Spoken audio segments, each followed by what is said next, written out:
Hai, selamat pagi, selamat siang, selamat sore, selamat malam, selamat datang kembali di channel Kawan Review. Seperti biasa, kalau kalian sudah melihat video ini berarti sudah ada ulasan film atau mungkin serial yang udah kalian tonton atau mungkin belum kawan-kawan tonton dan aku rekomendasikan. Kayaknya bohong deh kalau nggak bisa ngakui episode terbaru serial The Falcon and the Winter Soldier ini bak roller coaster tanpa rem otomatisnya. Wush, ngacir, ajib dah.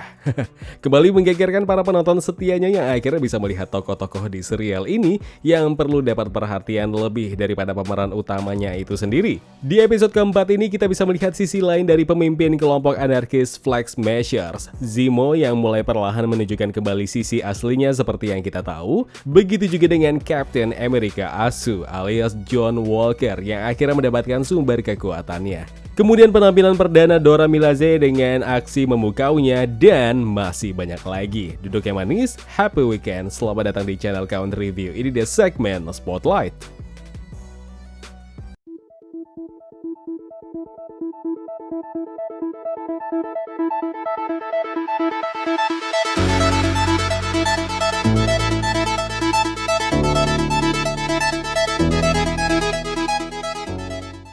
Ya, di awal kita akan dibawa kembali ke Wakanda, kembali ke momen di saat The White Wolf, aka The Winter Soldier, aka James Bucky Barnes, bersama dengan Ayo, seperti melakukan ritual pengakuan dosa, mengingatkan kembali apa yang sudah dilalui Bucky sebelum akhirnya dia insyaf.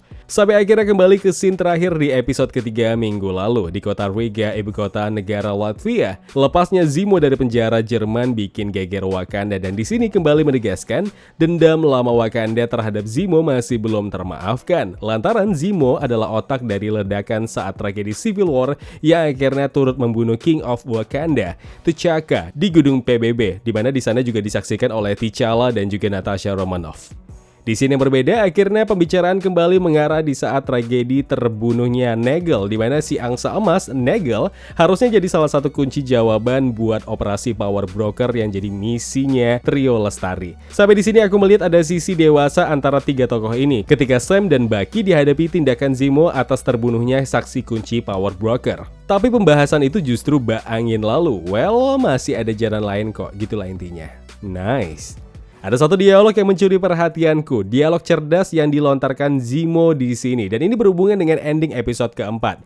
Dari pembicaraan ini bisa disimpulkan Karli Morgenthau atau para kelompok Flag Smashers atau mereka yang menggunakan serum Super Soldier bakal terobsesi sampai mampus dengan efek serum tersebut, dan cara menghentikannya antara membunuh mereka atau terbunuh karenanya. Nanti kita bahas lagi.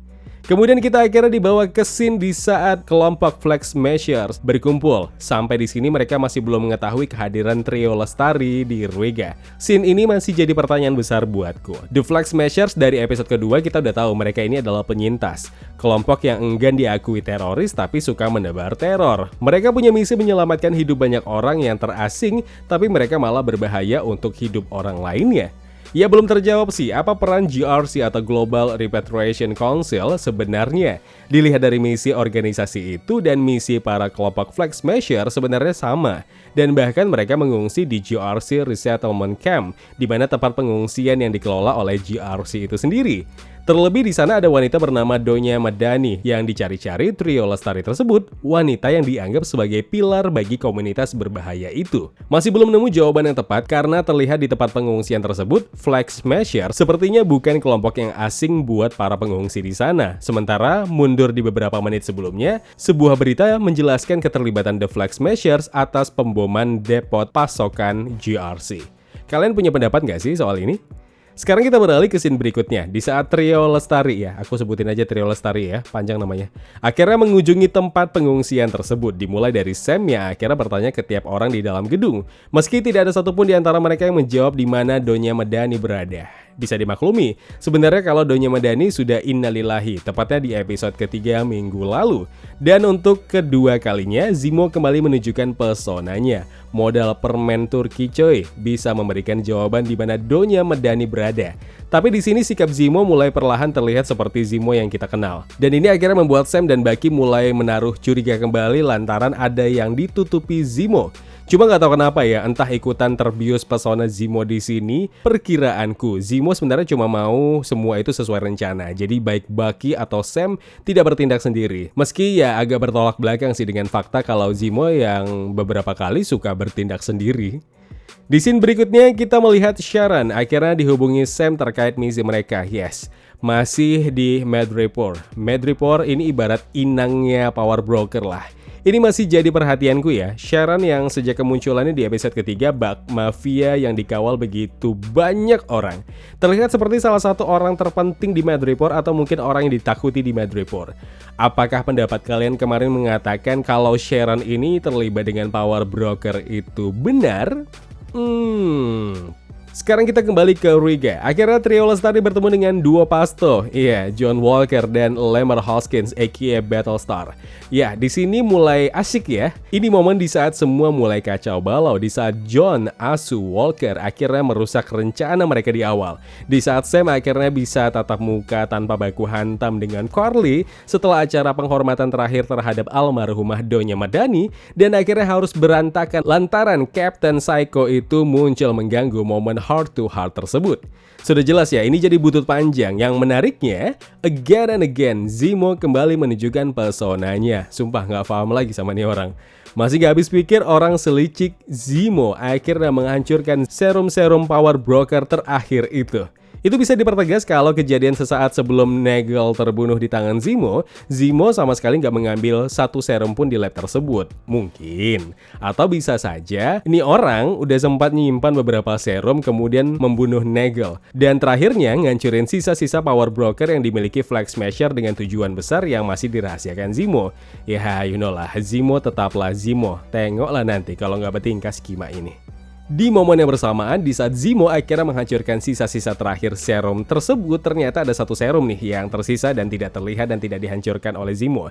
Dan serum inilah yang akhirnya diambil oleh John Walker. Tentu tujuan pertamanya adalah dia kepengen jadi manusia super sesungguhnya. Dan tekad ini ternyata diperkuat di saat Ayo dan juga satu anggota Dora Milaje datang ke tempat trio Lestari yang tujuan awalnya mau membawa kembali Zemo. Walaupun pada akhirnya Zemo akhirnya kabur di tengah-tengah momen di saat Walker gangbang cewek-cewek Wakanda itu.